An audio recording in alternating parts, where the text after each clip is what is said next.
is a hired gun of the US. Pakistan Army is not a mercenary army of the US. We will make it our war. We will then gradually withdraw our army and we will tell the tribal people to go and take over the area. Believe me, they will be able to control the tribal area in a matter of months. The war will be over from Pakistan and they will be responsible for not allowing people to go on the other side. Well, it's the only solution. Christian, there is no other solution. I hear you, I hear the passion, and of course we're watching this military solution go on and on without end. So we know that this is a big problem. But you have been quoted as saying that you would try to negotiate with the Taliban, you would try to do exactly what you're doing, and you said you could do it within 90 days.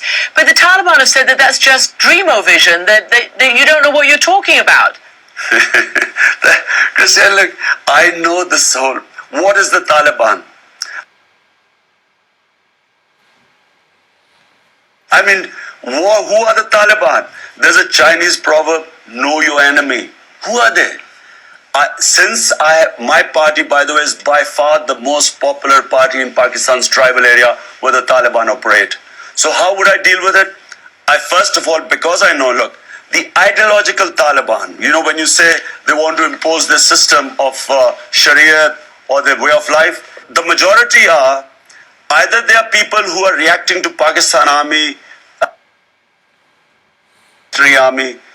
and causing collateral damage. Either they've gone that side or this area has always resisted foreigners. Throughout their history, from Mughal army to the British to the Russians, they will always resist foreigners. Eventually, of course, peace lies with the US leaving Afghanistan. But in the meanwhile, I would isolate the real hardcore ideological Taliban from people who are reacting, who are either the Pashtun nationalists because the Pashtun solidarity, or who are there because of collateral damage. And then criminals have joined them.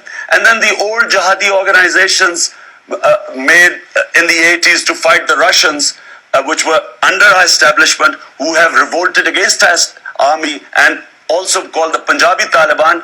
I would try and isolate them. I would win the people over the tribal areas because those are the ones who provide the foot soldiers. And once I win them over, I will win the war. That's the only way. Believe me, there is no other way. Imran Khan, thank you very much for joining me.